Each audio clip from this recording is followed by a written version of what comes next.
বালিয়ারা মানভূম সমিতি অর্থাৎ মন্টু স্পন্দন পার্টির পক্ষ থেকে তৃতীয় পালাখানি আমরা এই মঞ্চে মঞ্চস্থ করে চলেছি। এটি সম্পূর্ণ একটি এই বছরের নতুন পালা, ছাত্রছাত্রীদের শিক্ষামূলক একটি ঐতিহাসিক সৌন্দর্য পালা। বাংলার নীলাভূমিতে যতদূর চোখ যায় দিগান্ত জোড়া বাংলার সবুজ ল্যান্ডস্কেপ, আর সেই সবুজ ভূপৃষ্ঠের উপর হতাশায় জড়িয়ে পড়েছিল আজ থেকে 100 বছর আগে। বছরটি ছিল 1857 সাল। নীল চাষিরা তাদের আশা আকাঙ্ক্ষা ও গ্রামীণ জমির সাথে আবদ্ধ হয়েছিল।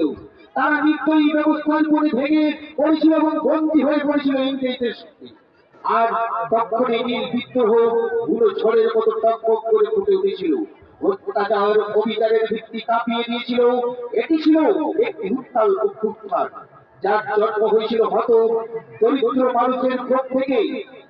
এটি চিরকাল বাংলার ইতিহাসে চিহ্নিত করে খোদাই করে রেখেছিল, যা ভবিষ্যৎ প্রজন্মকে প্রতিবাদী হতে যুগ যুগান্তরে সঞ্জীবনী সজাগ জানিয়েছিল। আর সেই আবেগমথিত যুদ্ধ বিদ্রোহকে আমরা তুলে ধরবো এই ছৌ নাচের মাধ্যমে। তাই যে কাহিনীকে আমরা তুলে ধরবো সেই কাহিনীর নাম রাখা হলো, সেই পালাখানির নাম রাখা হলো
ভারতবর্ষে এসেছিল ব্যবসা বাণিজ্য করার জন্য। এরা ভারতবর্ষে ছিল ব্যবসা বাণিজ্য করার জন্য।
আমাদের ইংল্যান্ডে এই সময় শিল্পের বিপ্লব হয়েছে, অনেকগুলো কাপড়ের কারখানা গড়ে উঠেছে।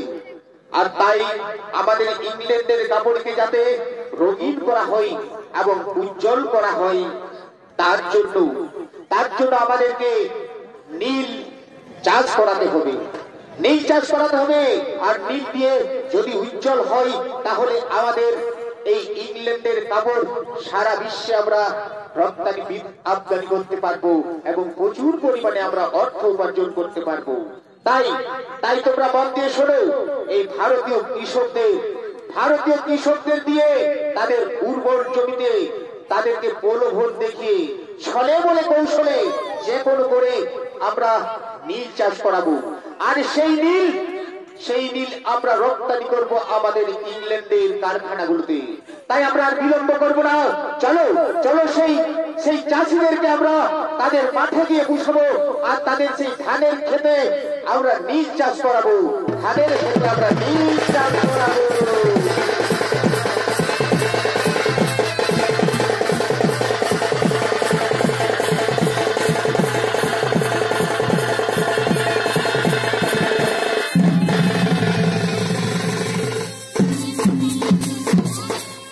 এতক্ষণে ভারতীয় কৃষকরা আসছে তাদের ক্ষেতে সেই চাষ করার জন্য।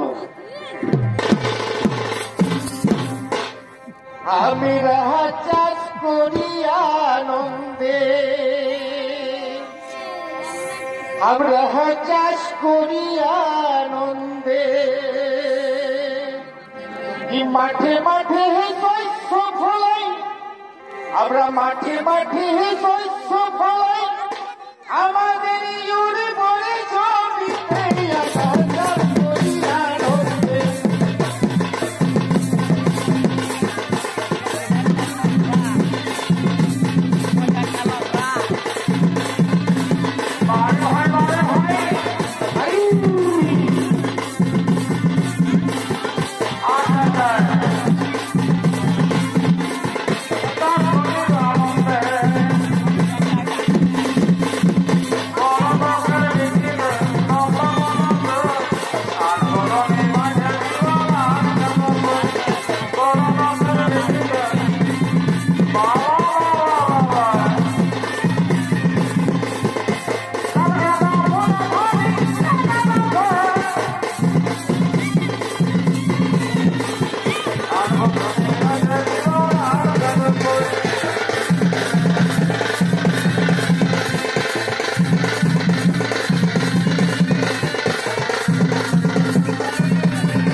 কৃষকেরা আমাদের উর্বর জমিতে আমরা ধান চাষ করে, আমরা পাট চাষ করে, আমরা গম চাষ করে খুবই প্রচুর পরিমাণে অর্থ উপার্জন করি।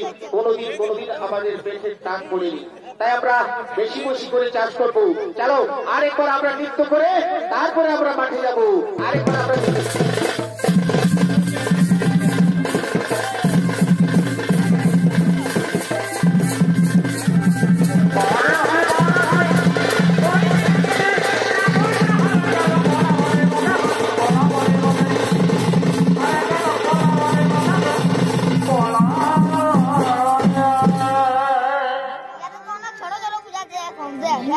এরপরে তারা লাঙ্গল নিয়ে আসছে এবং প্রধান নিয়ে আসছে তারা সেই তাদের দুর্ভোগ জমিতে ফসল ফলানোর জন্য।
তোমরা তোমরা যে ধান চাষ করো, তোমরা যে গম চাষ করো, এতে ক পয়সা পাও?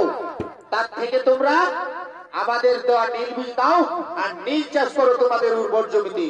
তোমাদের অধিক রোজগার হবে, অধিক উপার্জন হবে। তোমরা ধান পান বাদ দিয়ে তোমরা নীল চাষ করো না, এ হতে পারে না। আমরা আমাদের ধান জমিতে, আমরা আমাদের উর্বর জমিতে আমরা ধান বাদ দিয়ে আমরা নীল চাষ কখনো করবো না। এই শোনো, মন দিয়ে শোনো, তোমরা তোমরা যে ধান চাষ করো এতে তোমরা যদি 10 টাকা পাও, তাহলে নীল চাষ করলে তোমাদের 50 টাকা তোমাদের রোজগার হবে, 50 টাকা তোমরা পাবে। তোমরা নীল চাষ করো, ধান চাষ বন্ধ করে দাও, তোমরা নীল চাষ করো। ও আমরা যদি নীল চাষ করি তাহলে নীল চাষ করার জন্য যে খরচ, যে যোগান, সেই যোগান আমরা কোথায় পাবো? আর নীলের বীজেই বা আমরা কোথায় পাবো? শোনো, এই সব নিয়ে তোমাদেরকে কোনো চিন্তা করতে হবে না। আমরা তোমাদেরকে নীলের বীজ দেব আর অগ্রিম অর্থ দেব ভাই, অগ্রিম অর্থ দেব। আমরা দাদন দেব তোমাদেরকে, আমরা প্রচুর পরিমাণে তোমাদেরকে দাদন দেব। তোমাদের পরিবারের কোনোদিন অর্থের কোনো অভাব আর থাকবে না। তোমরা কাল থেকেই শুরু করে দাও নীল চাষ। আর এই নাও নীলের বীজ, এই নাও নীলের বীজ।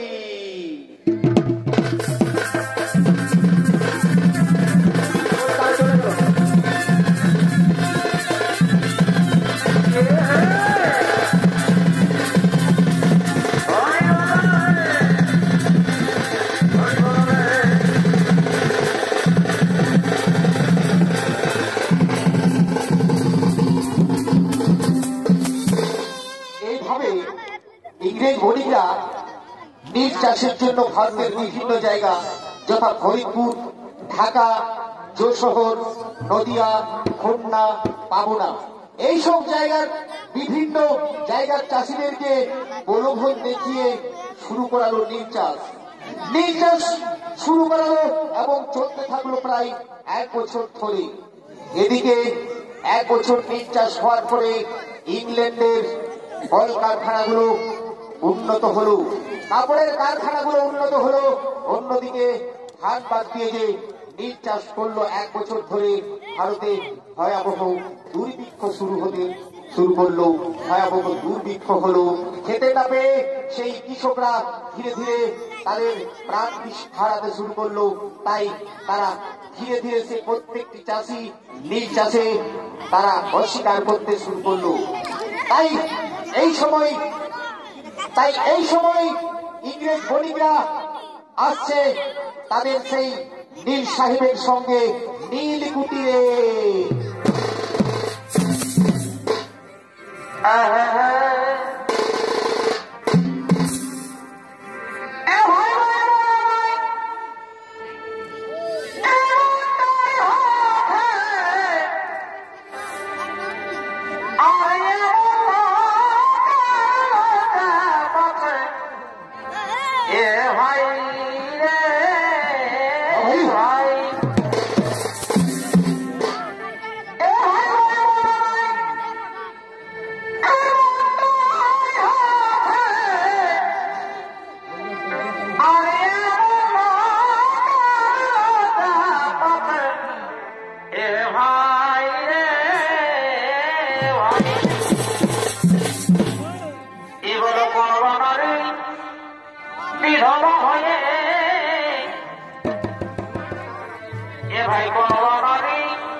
I don't know.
উৎপাদিত শেষবারের মতো তোমাদের নীল।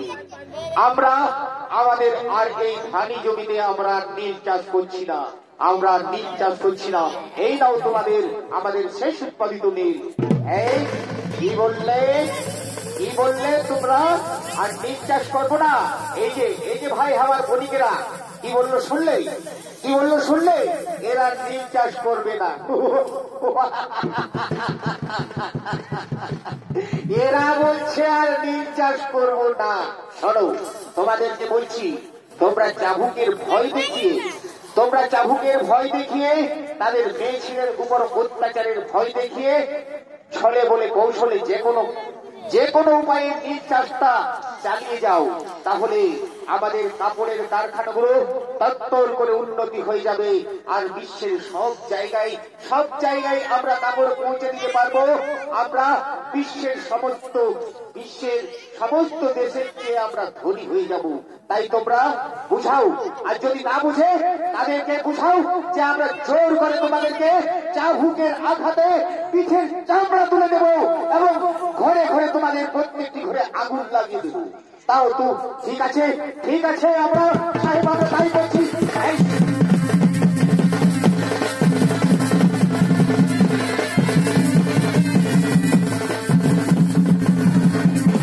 শোনো, তোমরা করবে কি না?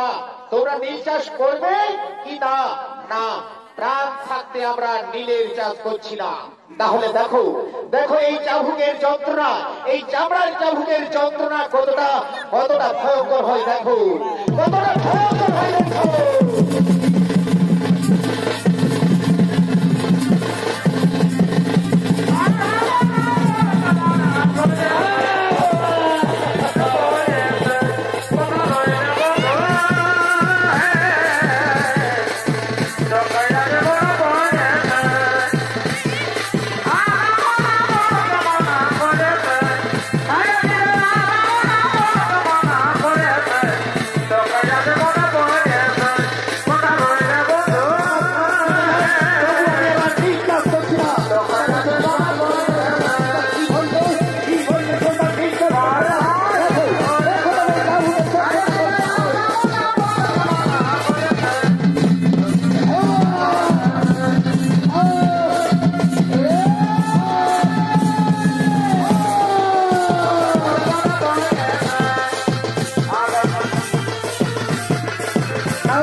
তোমরা যদি আমাদেরকে মানতে যদি আমাদেরকে শেষ করে দাও, তবু আমরা নিঃশ্বাস করছি না, তবু আমরা নিঃশ্বাস করছি না।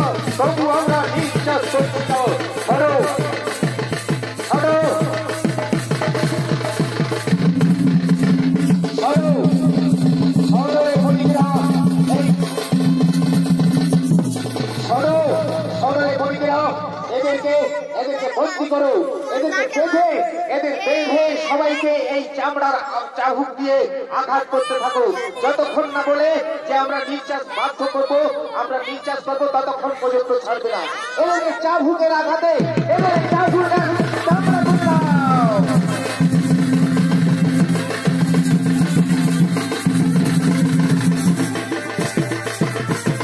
তোমরা যদি মারতে আমাদেরকে প্রাণ বিসর্জন দেবো, তবু আমরা আমাদের খালি জমিতে নিঃশ্বাস করছি না, তবু আমরা খালি জমিতে আমরা নিঃশ্বাস করছি না, তবু আমরা খালি জমিতে আমরা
শোনো, এই নারীকে নিয়ে চলো আমাদের নীল কুটিরে যে অন্ধকার কারা রয়েছে সেই কারাগারে বন্দী করো।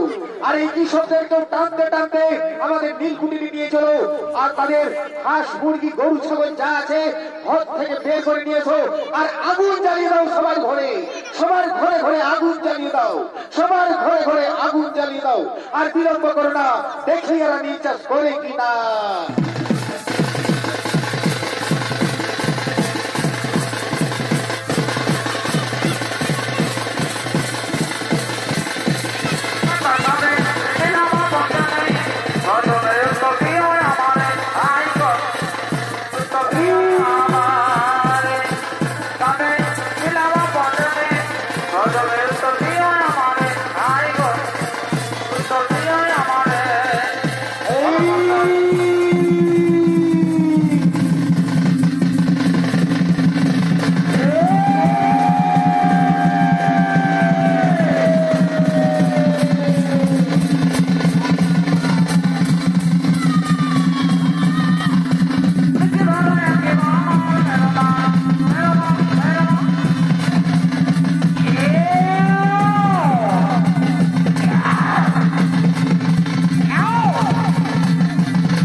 তাই ভারতীয়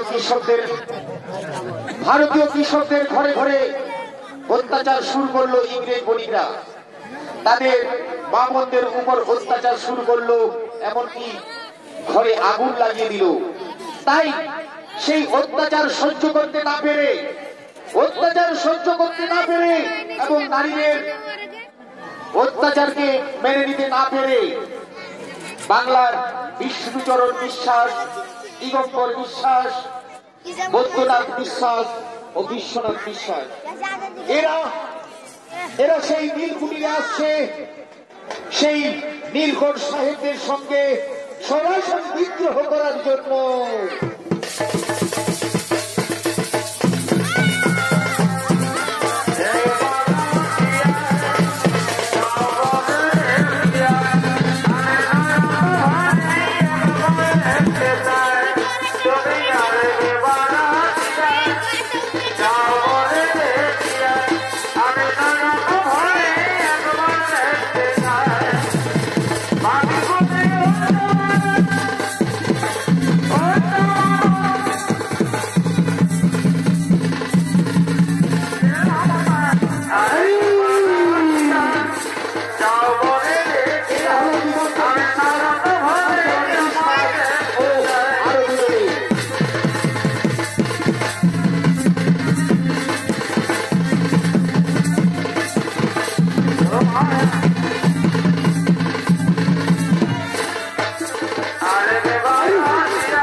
আমরা ভারতীয় চাষিদের উপর যে অত্যাচার, নারীদের উপর যে অত্যাচার আমরা সহ্য করতে পারবো না।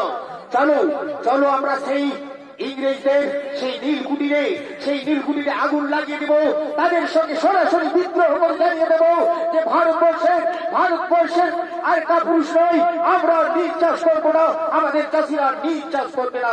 চলো চলো আর বিলম্ব করবো না, আমরা নীলকুঠিরে আগুন লাগিয়ে দেব।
তোমরা যুদ্ধ বিদ্রোহ করে আর কোনো লাভ হবে না। আমরা এখনই আমাদের বড় লাটকে ডেকে আনছি, আমাদের বড় লাট বিচার করবে। তোমরা যুদ্ধ বিদ্রোহ করো না, আমরা এখনই যাচ্ছি আর আসছি, বড় লাটকে আমরা ডেকে নিয়ে আসছি, এখনই যাচ্ছি আর আসছি, তোমরা যুদ্ধ করো না, থাকো। আমরা এখনই বড় লাটকে ডেকে নিয়ে আসছি, আমরা এখনই বড় লাটকে ডেকে নিয়ে আসছি।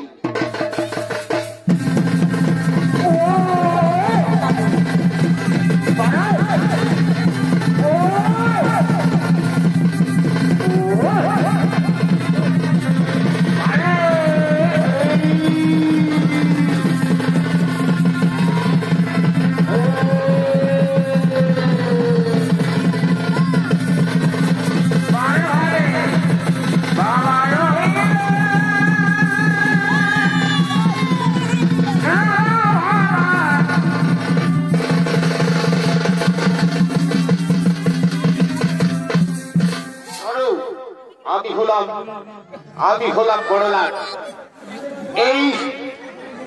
আমি তোমাদেরকে একটি নীল কমিশন বা ইন্ডিগো কমিশন গঠন করছি। সেই ইন্ডিগো কমিশনের রুল হলো, নিয়ম হলো ত্রিকাঠিয়া প্রথা, অর্থাৎ বিঘা প্রতি 3 কাঠা জমিতে ভারতীয় চাষিরা নীল চাষ করবে, বাকি জমিতে তারা ইচ্ছা মতো তারা ধান, পাট, গম চাষ করবে, 3 কাঠা জমিতে মাত্র নীল চাষ করবে। তাই এই হলো আজ থেকে এই নিয়মে চলবে। তোমরা আর যুদ্ধ বিদ্রোহ করো না, তোমরা নিজ নিজ স্থানে করো গমন, নিজ নিজ স্থানে করো গমন।